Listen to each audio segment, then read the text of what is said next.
My parents offered me $250,000 to buy a grandson who didn't even exist. 20 years ago, they handed me a suitcase and a legal document stating I was dead to them because I was 16 and pregnant. Now, with their perfect reputation on the line, they were back. Not for me, but for a lie they'd told all of Portland. They had no idea that walking back into my life would be the one thing that finally destroyed everything they'd spent 50 years building. Growing up, everything about my family looked perfect from the outside. We lived in a big, clean house in a quiet neighborhood where every lawn was trimmed and every curtain matched. On Sundays, we dressed in soft colors and smiled like we were part of a magazine. People admired us. They pointed at us as an example of what a good family should look like. My father controlled everything. His voice was calm, but it carried weight. When he spoke, everyone listened. He believed in discipline, order, and above all, reputation. He used to say it like a rule written in stone. Reputation takes 20 years to build and 5 minutes to destroy. At the time, I didn't understand why he repeated it so often. Now I do. My mother was different, but not softer. She cared deeply about appearances.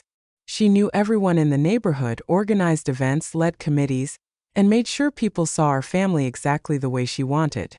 Her smile was always ready, but it never quite reached her eyes when she looked at me, because I didn't fit. My older brother, Nathan, was everything my parents wanted. Smart, confident, successful before he even grew up. My sister, Carolyn, was graceful and perfect, always saying the right thing, always standing where she was supposed to stand. And then there was me. I was the mistake no one talked about. The unexpected child who came years after my parents had already built their perfect life. I wasn't planned and I was never allowed to forget it. It wasn't said directly, not in clear words, but it was always there. In the silence, in the looks, in the way my mother corrected me more than the others. I learned early to stay quiet, to stay out of the way. But no matter how small I tried to become, I always felt like I took up too much space in their world. Still, I tried. I followed the rules. I smiled when I was told. I sat straight at the dinner table. I wore the clothes my mother picked. I even laughed at jokes that weren't funny, just to feel included for a moment. For years, I believed that if I just did everything right, they would finally look at me the same way they looked at Nathan and Carolyn. I was wrong. Everything changed in 2004. I was 16 years old when I found out I was pregnant. I remember the moment clearly. The room felt too small, like the walls were closing in. My hands were shaking so badly I could barely hold the test. My heart kept telling me this couldn't be real, that somehow it was a mistake. But it wasn't. The father was Marcus. He wasn't rich. He wasn't part of our world. In fact, he went to a public school my parents pretended didn't exist. But he was kind. He listened when I spoke. He made me feel like I mattered, like I wasn't invisible. That alone made him unacceptable. I didn't know what to do, but I knew I couldn't hide it forever. So that Sunday during dinner, with the smell of roasted chicken still in the air and my family sitting in their usual places, I told them. I thought maybe, just maybe, they would ask if I was okay. They didn't. My mother's fork slipped from her hand and hit the plate with a sharp sound that echoed through the room. My father didn't move at first. He just stared at me, his face slowly losing all emotion until it turned cold. The silence felt heavier than any shouting ever could. When he finally spoke, his voice was calm. Too calm. He didn't ask how I felt. He didn't ask about Marcus. He didn't ask what I wanted to do. He asked one thing. What will people say? That was it. That was the moment I understood something I had never fully seen before. This wasn't about to me. It had never been about me. It was about how I made them look. The next few hours moved fast, like everything had already been decided before I even spoke. My mother didn't cry. My father didn't argue. There was no discussion, no attempt to understand. Only decisions. By 9:15 that night, I was standing outside the front door with a single suitcase. It was raining. Cold, steady rain that soaked through my clothes in minutes. I remember the way the porch light flickered slightly, like even it was unsure if it should stay on. My mother stood in the doorway. She didn't step outside. She pointed toward the street. Her voice was sharp, clear, and completely final. Leave. I waited. Just for a second. I thought maybe she would say something else. Maybe she would hesitate. Maybe she would take it back. She didn't. Behind her, I could see movement upstairs. My brother and sister were watching from the window. Their faces were unclear through the glass, but I knew they were there. They didn't come down. They didn't say goodbye. The door closed. And just like that, I was gone. 3 days later, I received a letter. It was delivered by certified mail, as if it were something official, something important. My hand shook again as I opened it, but this time it wasn't fear. It was something colder. Inside was a notarized document. Legal words filled the page, but the meaning was simple. I was no longer part of the family. I had been removed from everything: name, inheritance, future. There was even a line that mentioned my unborn child. It referred to them as a non-entity. I read that line over and over again. Not a person. Not a life. Nothing. That was the moment something inside me changed. The girl who had tried so hard to be accepted disappeared that day. In her place was someone else. Someone who understood that no matter what she did, it would never be enough for them. So I stopped trying. I left everything behind and moved to Seattle. I didn't have a plan. I didn't have support. All I had was a small amount of money, a suitcase, and a future that felt uncertain and terrifying. The apartment I found was tiny. It sat above a laundromat, and the air always smelled like bleach and heat. The walls were thin. The nights were loud. But it was mine. For the first time in my life, I wasn't living under someone else's rules. Marcus stood by me through it all. He worked long hours, took whatever jobs he could find, and never once made me feel like I was a burden. When our daughter Lily was born, everything felt different. For the first time, I understood what love was supposed to feel like. Not controlled. Not conditional. Real. But life doesn't stay still for long. And just when I thought I had found something steady, something safe, everything changed again. The first few years after Lily was born were the hardest of my life, but also the most meaningful. Marcus and I didn't have much. Some days we barely had enough. Our apartment stayed small, our furniture mismatched, and our bank account always felt like it was one step away from empty. But somehow it didn't feel like we were lacking anything important, because we had each other. Marcus would come home late, his clothes smelling like dust or grease depending on whatever job he had picked up that week. But no matter how tired he was, he always made time for Lily. He'd lift her into the air, making her laugh in that pure, uncontrollable way only children can. And every time she laughed, it felt like the world became a little less heavy. At night, after Lily fell asleep, we would sit together in the quiet. Sometimes we talked about the future, about getting a better place, about saving money, about building something stable. Other times, we just sat in silence, holding on to the small peace we had created for ourselves. I started noticing something during those years. Even though I had lost my family, I had finally found something real. There were no expectations here. No pressure to be perfect. No fear of being thrown away for making a mistake. It wasn't easy, but it was honest. And that made all the difference. When Lily turned 2, I started working from home. At first it was small things, helping neighbors rearrange their living spaces, choosing colors, moving furniture around to make rooms feel bigger and brighter. I didn't have a degree or a fancy title, but I had an eye for detail. And people noticed. Word spread slowly. One client became 2, then 5. Soon I was getting calls from people I didn't even know. They didn't care about where I came from. They cared about what I could do. For the first time, I felt proud of myself. Marcus supported me through everything. He believed in me even when I doubted myself. He would tell me, "You see things differently. That's your strength." I held on to those words more than he probably ever realized. By the time Lily was 4, things were starting to look better. We weren't rich, but we weren't struggling the same way anymore. There was a sense of progress, like we were slowly building something that could last. And then, in a single moment, everything broke. It happened on a normal day. There was nothing special about it. Marcus had left in the morning like he always did. He kissed Lily on the forehead, smiled at me, and said he'd be back early. But he never came home. The call came in the afternoon. A red light runner. That's what they said. The words didn't make sense at first. They felt distant, like they belonged to someone else's life.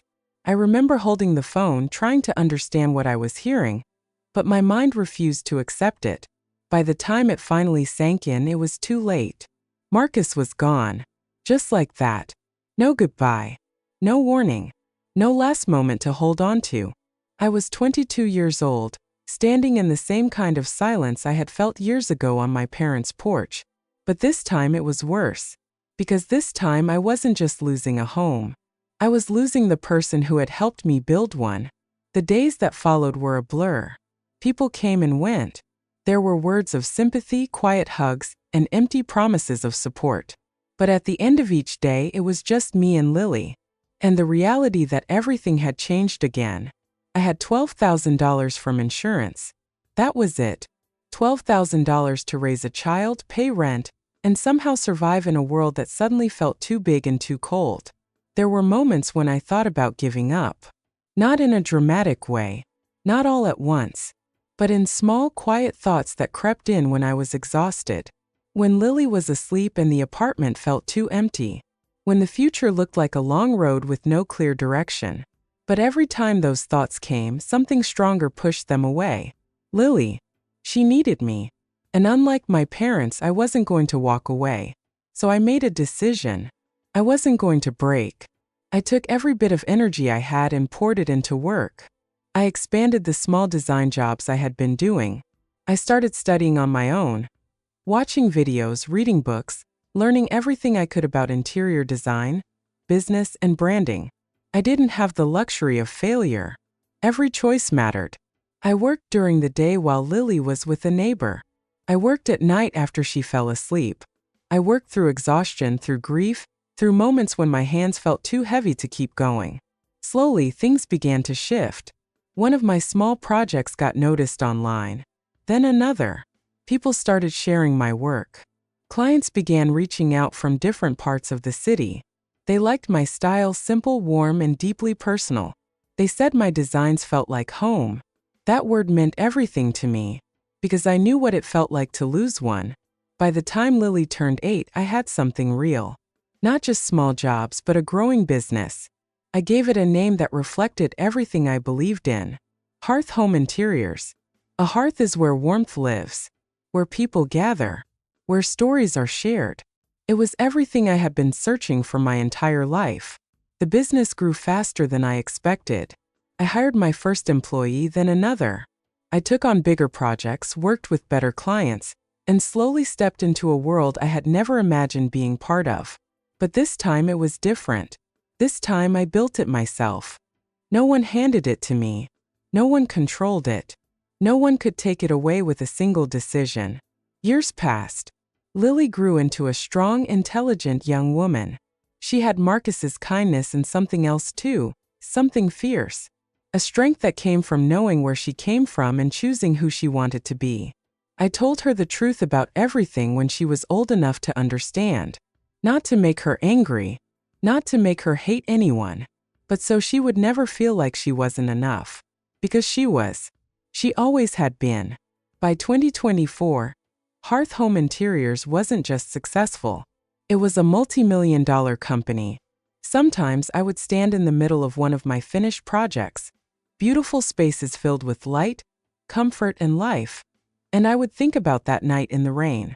About the girl holding a suitcase. About how close she came to believing she was nothing.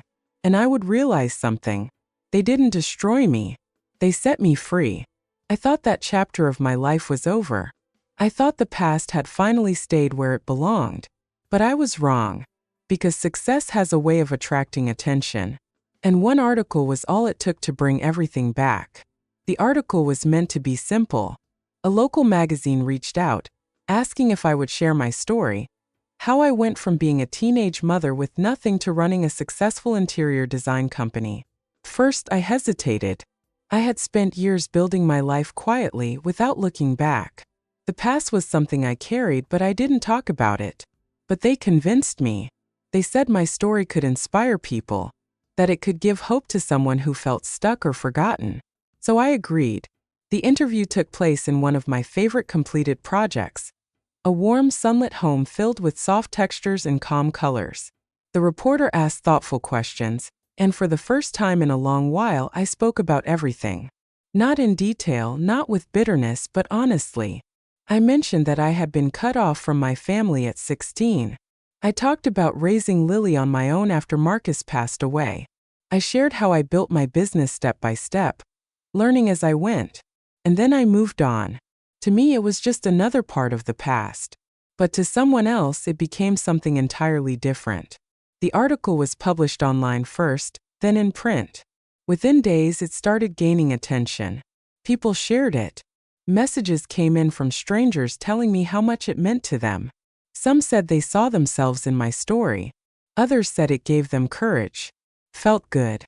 Not because of the recognition, but because it meant something. I didn't realize that while strangers were reading it for inspiration, someone else was reading it for opportunity. A week later, everything changed. It was a quiet afternoon. I was at home reviewing design plans at the kitchen table while Lily, now 19, was upstairs. The house was peaceful, filled with that comfortable silence I had worked so hard to build. Then I heard it. A car pulling into the driveway. I didn't think much of it at first. Clients sometimes stopped by, and deliveries weren't unusual. But something about the sound made me pause. It was slow, deliberate. I walked to the window and looked outside. A black Mercedes had parked in front of the house. For a second, I just stared at it, my mind trying to place why it felt familiar. Then the doors opened, and everything inside me went still. My parents stepped out. 20 years. 20 years, and yet I recognized them instantly. My father looked older, his posture slightly more rigid, his hair thinner and grayer. But his presence was the same, controlled, calculated. My mother looked smaller than I remembered, her movements less sharp, but her expression still carried that same careful awareness of how she appeared. They stood there for a moment looking at the house. And my house. Then they walked toward the door. My heart started pounding, not with fear, but with something more complicated. Something that mixed anger, disbelief, and a strange kind of calm. I opened the door before they could knock. For a few seconds, no one spoke. We just looked at each other. I wondered if they saw it, the difference. The years. The life I had built without them. If they did, they didn't show it. My father was the first to speak. "We should talk," he said. "Not hello. Not how have you been. Just business." I stepped aside and let them in. Not because I wanted to welcome them, but because I needed to understand why they were here. They walked into my home like visitors, not like parents. Their eyes moved across the room, taking in every detail, the furniture, the layout, the design. I could almost see the calculations happening in their minds, measuring everything against whatever standard they still lived by. My mother finally spoke. "This is nice," she said. It wasn't a compliment. It was an observation. I didn't respond. I simply gestured for them to sit. They didn't. Instead, my father reached into his coat and pulled out an envelope. That's when I knew. This wasn't a visit. It was a transaction. "We read about your success," he said, placing the envelope on the table. Impressive. There was no warmth in his voice. No pride. Just acknowledgement. I crossed my arms, waiting. He continued. "There's something we need from you." Of course there was.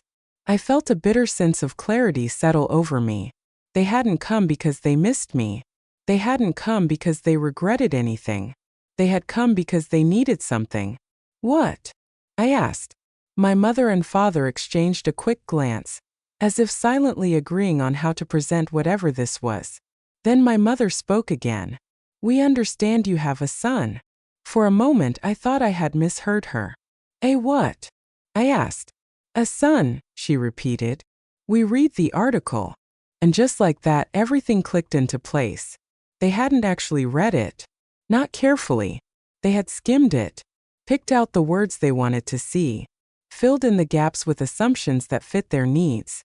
The article mentioned my child. Just once. No name. No details. And somehow, in their world, that had turned into something else entirely. A grandson. A perfect, convenient piece of their narrative. I almost laughed. But I didn't. Instead, I let them keep talking. For the past few months, my father said, we've shared this information with our colleagues and community. It's important for people to know that the Myers family legacy continues. Legacy. Even now, that was all that mattered. I felt something shift inside me. Not anger, not shock, but a quiet understanding of just how little had changed. And now, he continued, we require your cooperation. Require. Not ask. Require. My eyes moved to the envelope on the table. Open it, he said. I didn't move. I didn't need to, because I already knew. This wasn't about reconnecting. This wasn't about fixing anything. This was about maintaining a lie. And they had come to buy my silence. Or more accurately, to buy my participation. I didn't touch the envelope right away. I just stood there, looking at it, feeling the weight of everything it represented. 20 years of silence, reduced to a piece of paper sitting on my table like a business offer. Open it, my father repeated, his voice firmer this time. Slowly, I reached forward and picked it up. The paper felt thick, expensive. Of course it did. Everything about them had always been polished, deliberate, designed to impress. I slid my finger under the flap and pulled out what was inside. Check. Blank. Except for one number already written in careful ink. $250,000. For a moment, the room felt completely silent. Then my father spoke again, as if what he was saying was perfectly reasonable. Fill in the rest, he said. Bring your son to the anniversary gala. Stay for the evening. Smile for the photos. After that, you're free to return to your life. Return to my life. Like this wasn't it. Like everything I had built was just some temporary place I had wandered into. I looked up at him, studying his face. There was no hesitation there. No discomfort. Just expectation. He really believed this was a fair offer. And if I say no? I asked quietly. This time my mother answered. You won't, she said. There was a confidence in her voice that made something cold settle in my chest. My father stepped closer. We've already made arrangements, he continued. People are expecting to meet him. Important people. If this falls apart, it will reflect poorly on all of us. All of us. I almost smiled at that. There is no us, I said. For a brief second, something flickered across his face. Annoyance, maybe, but it disappeared quickly. He leaned in slightly, lowering his voice. If necessary, he said, we will reach out to the child directly. That did it. The calm I had been holding on to snapped into something sharper. You don't even know who my child is, I said. It doesn't matter, he replied. We will find out. I felt a surge of anger rise up, stronger than anything I had felt in years. Not because of what they had done to me, I had already survived that, but because of what they were willing to do now. To Lily. They hadn't changed. Not at all. They were still the same people who had looked at a 16-year-old girl in the rain and decided she was disposable. Only now they were trying to rewrite the story. I took a slow breath, forcing myself to stay steady.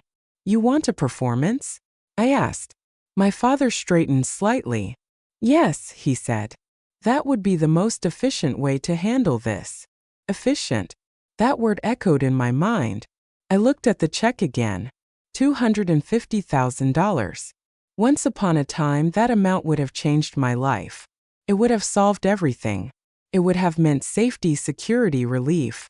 Now it meant nothing. Not compared to what they were asking for. I placed the check back into the envelope and set it down on the table. Fine, I said. My parents both relaxed just slightly. Not enough for anyone else to notice, but I saw it. They thought they had one. I'll come, I continued. My father nodded, satisfied. And I'll bring my child. My mother smiled faintly, already picturing whatever version of reality she had created in her mind. Good, she said. That's all we need. They didn't ask anything else. No questions. No curiosity. No attempt to understand who I had become or what my life looked like. Because none of that mattered to them. They had what they came for. As they turned to leave, my father paused at the door. "This is important," he said. "Do not make a mistake." I met his eyes. "I won't," I replied, but not in the way he thought. The door closed behind them, and just like that, they were gone again. For a few seconds, I stood there in silence. Then I let out a slow breath. "Mom!" I turned. Lily was standing at the bottom of the stairs. I didn't know how long she had been there. Long enough. She had heard enough to understand. Her expression wasn't confused. It was steady. "You're not actually going to do what they said, right?" she asked. I walked toward her, my mind already racing, not with doubt but with clarity. "No," I said. She nodded once like she already knew. "Good," she replied. There was a strength in her voice that made me pause for a moment. She wasn't scared. She wasn't unsure. She trusted me, and I wasn't going to break that. "They want a show," I said slowly. Lily tilted her head slightly. "What kind of show?" she asked. I looked at her, really looked at her. At the person she had become. At the life we had built together. And I made a decision. "The truth," I said. A small smile appeared on her face. "Finally," she said. We spent the next few days preparing. Not for their version of the event, but for ours. I went back through old documents, digging up everything I had kept hidden away for years. The letter. The disinheritance papers. Every piece of proof that showed exactly what had happened. I had never planned to use them. I kept them as a reminder. But now they had a purpose. Lily helped me organize everything. She asked questions, not out of anger but out of understanding. She wanted to know the full story, every detail. And I told her. All of it.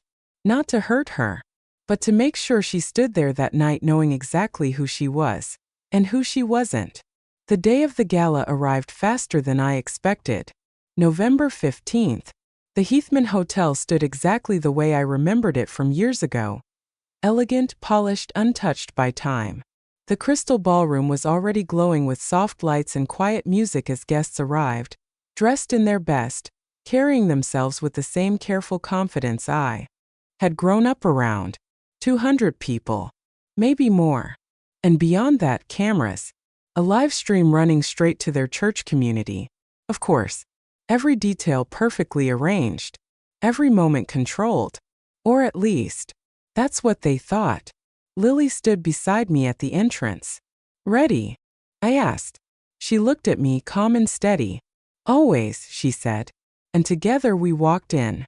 The moment we stepped into the ballroom, I felt it. That same atmosphere I had grown up in. Soft music playing in the background. Crystal glasses clinking gently. People smiling just enough to appear warm, but not enough to reveal anything real. Conversations filled with careful words and controlled laughter. Nothing had changed. Except me. Lily walked beside me, confident and calm, her presence steady like an anchor. She didn't hesitate. She didn't shrink. And as I looked at her, I felt something stronger than nerves. Pride. At the far end of the room, my parents stood on a raised stage, greeting guests like royalty. My mother wore a flowing gown, perfectly styled, her smile polished and practiced. My father stood tall beside her, shaking hands, nodding, maintaining the image he had built his entire life. The perfect couple. The perfect family. The perfect lie. No one noticed us at first. Which was exactly what I wanted. We moved through the crowd quietly, unnoticed, just two more guests among many. But as we got closer to the stage, I could feel the shift. A few people started to recognize me, not from memory but from the article. Whispers began to spread. Small at first. Then growing. By the time we reached the front, my parents had seen us. For a brief moment, their expressions broke. Not completely, but enough. Shock. Then quickly control. My father leaned toward someone near him, said something quietly, and within seconds, the host stepped forward to continue the program. My parents weren't going to let anything disrupt their carefully planned evening.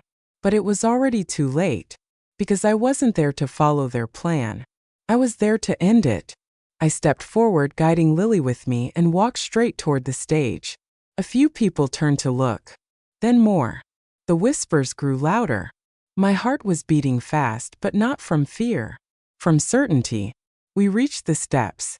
No one stopped us. And that somehow made everything feel even clearer. I walked up onto the stage. The lights were brighter there, almost blinding for a second. The music faded as people noticed what was happening. Conversation slowed, then stopped. Silence began to spread across the room. I turned toward the microphone. My father stepped forward slightly, his voice low, controlled. "What are you doing?" he asked. I looked at him, and for the first time in my life I didn't feel small. I reached out, took the microphone, and turned to face the crowd. "Hello, Dad," I said. My voice echoed through the room. And just like that, everything stopped. Every eye was on us. Every camera. Every screen connected to that live stream. I took a slow breath. "For those of you who don't know me," I continued, "my name is the daughter they said didn't exist." A ripple moved through the crowd. Confusion. Curiosity. I didn't stop. "For the past 20 years you've been told a story," I said. "A very clean, very comfortable story. One where everything stayed perfect." I reached into my bag and pulled out the documents. The paper felt heavier than it should have. "But that story isn't true." I held up the first page. "This," I said, "is a notarized document from my father. Signed the week I turned 16. The room was completely silent now. No whispers. No movement. "It's a disinheritance letter," I continued. "It states that I am no longer part of the family." I paused. "And that my child," I glanced at Lily beside me, "was never considered part of it to begin with." A sharp shift moved through the crowd. People looked at each other. Some leaned closer, trying to see the document more clearly. My father stepped forward again. "That's enough," he said quietly. I didn't even look at him. "No," I replied. "It's not." I turned slightly and gestured toward Lily. "This is my daughter," I said. "Not a son. Not a legacy piece. Not a story you can reshape." Lily stepped forward, her presence calm but powerful. "You didn't just erase her," I continued. "You erased us." I reached into my bag again and pulled out the envelope. "And last week," I said, holding it up, "they came to my house with this." I opened it and pulled out the check, turning it so the audience and the cameras could see. $250,000, I said clearly, "to bring a grandson who doesn't exist to this event." The reaction was immediate. Gasps, murmurs, shock spreading like a wave. "They didn't come to apologize," I said. "They didn't come to fix anything. They came to protect their reputation." I finally looked at my father. "At any cost." He didn't speak this time. He couldn't. Lily reached for the microphone. I handed it to her. She looked out at the crowd. Not nervous, not angry, just steady. "You didn't lose a daughter," she said, her voice clear. "You chose not to have one." The words landed harder than anything I had said. "You chose reputation over family," she continued. "And now you don't get to pretend we were ever part of your perfect story." She handed the microphone back to me. The silence that followed was different now. It wasn't calm. It was heavy. I took one last breath. "I'm not here for revenge," I said. "I'm here for the truth." I placed the documents and the check on the podium. "And the truth is," I continued, "some things aren't worth protecting, especially when they're built on lies." I stepped back. For a second, no one moved. Then it started. One person stood up and walked out. Then another. Then more. The room began to break apart. The mayor left first. Then others followed, quietly, quickly, avoiding eye contact with my parents. Conversations started again, but this time they weren't controlled. They were real. Messy. Unfiltered. Within minutes, the perfect event had fallen apart. My parents stood frozen on the stage. For the first time, they had no control. No script. No image to hide behind. Just the truth. And everyone had seen it. I took Lily's hand. "We're done," I said softly. She nodded. We walked off the stage together, through the crowd that was no longer pretending not to see us. This time they made space. This time they looked. We left the ballroom without looking back. The next morning, the video was everywhere. Shared, reposted, discussed. People had opinions. Some supported us. Some didn't. But none of that mattered. Because the truth was out. My father resigned from his church board within days. His reputation, his carefully built image, began to crack in ways he couldn't control or repair. My mother called me a week later. For the first time in my life, she didn't sound composed. She was crying. Not loudly. Not dramatically. Just quietly. "I didn't think it would end like this," she said. I didn't respond right away. Because for me, it hadn't ended. It had already ended 20 years ago. "I'm not angry anymore," I said finally. And I meant it. There was nothing left to hold on to. "I just don't need you anymore." The silence on the other end was long. Then the call ended. Life didn't suddenly become perfect after that. But it became peaceful. I reconnected with Nathan and Carolyn slowly. Without pressure. Without expectations. Just conversations one step at a time. And for the first time it felt real. Not forced. Not controlled. Real. That Thanksgiving my table was full. Not with the family I was born into, but with the family I chose. Lily sat beside me, laughing, telling stories, alive in a way that no one could ever take from her. And as I looked around, I realized something simple but powerful. I had never actually lost everything. I had just been given the chance to build something better. So if you ever find yourself in a place where someone makes you feel like you have to shrink just to be loved, don't. Because love doesn't ask you to disappear. And family, real family, doesn't erase you.